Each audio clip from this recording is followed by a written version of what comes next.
Hello बच्चों, let's read the question. A point particle of mass 0.1 kg is executing SHM of amplitude of 0.1 meter. When the particle passes through the mean position, its kinetic energy is 8 into 10 raised to power minus 3 joule. The equation of motion of this particle when the initial phase of oscillation is 45 degree can be given by option A 0.1 cos 40 plus pi by 4. Option B 0.1 into sin 40 plus pi by 4. Option C 0.4 into sin t plus pi by 4. Option D 0.2 into sin pi by 2 plus 2t.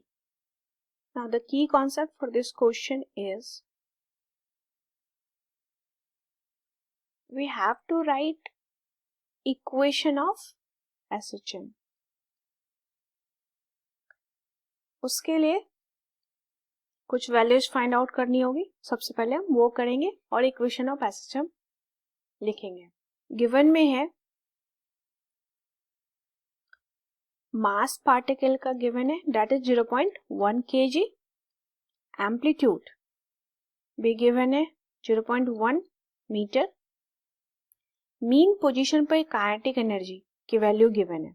Mean position पे जैसे हम जानते हैं कि velocity maximum होती है तो kinetic energy भी मीन पोजीशन पे मैक्सिमम होगा. तो काइनेटिक एनर्जी मैक्स की वैल्यू है 8 into 10 raised to power minus 3 joule.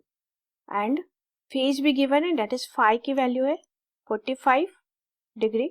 45 को हम पाई बाई 4 भी लिख सकते हैं रेडियन के फॉर्म में. नाउ अगर हम डिस्प्लेसमेंट इक्वेशन देखें एसएचएम का तो we know that displacement that equal to x ले लेते हैं. That equal to a sine omega t plus phi. अब यहाँ पे देख सकते हैं हम सारी वैल्यू गिवन है. फाई गिवन है, ए भी, एम्पलीट्यूड भी गिवन है, बस ओमेगा चाहिए. सबसे पहले ओमेगा की वैल्यू हम फाइंड आउट करेंगे. तो गिवन में है हमारे पास काइनेटिक एनर्जी मैक्स की वैल्यू है तो half m v square. Mean position पे मैक्सिमम हो जाएगा वेलोसिटी तो वी स्क्वायर मैक्स ले लेंगे. तो दैट इक्वल टू गिवन है यहाँ पर 8 into 10 raise to power minus 3 joule. तो इसको अगर हम सॉल्व करें तो ये हो जाएगा half into mass 0.1 kg multiplied by v square. V को हम ओमेगा के टर्म में रख सकते हैं दैट इज वी की वैल्यू ए ओमेगा का whole square that equal to 8 into 10 raise to power minus 3. तो यहाँ से 0.1 से एक डेसिमल नीचे तो ये हो जाएगा 8 into 2 into 10 that is 16 into 10.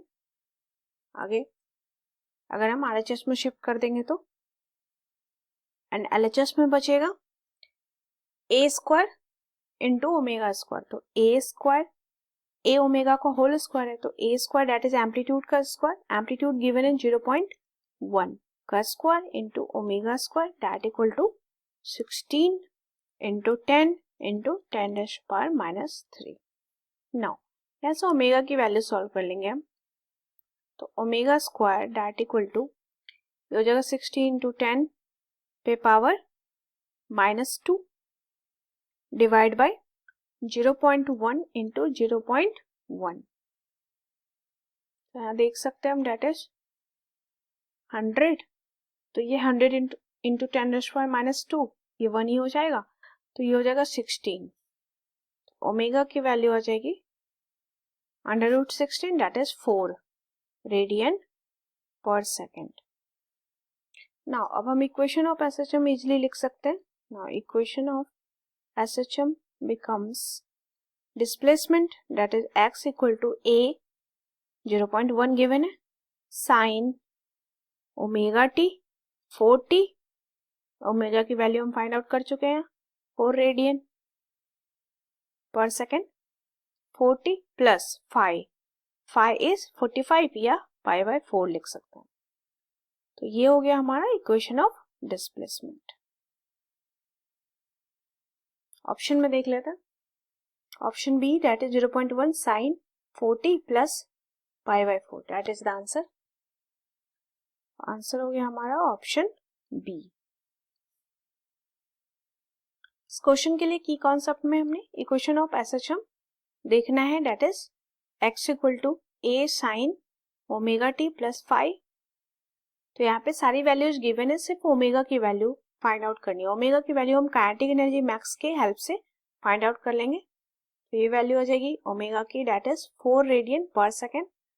तो सब्स्टिट्यूट करेंगे तो इक्वेशन ऑफ एसएचएम बन जाएगा, that is 0.1 sine 40 plus pi by 4, जो कि ऑप्शन बी में करेक्टली गिवन है। I hope you understood it well. Best of luck.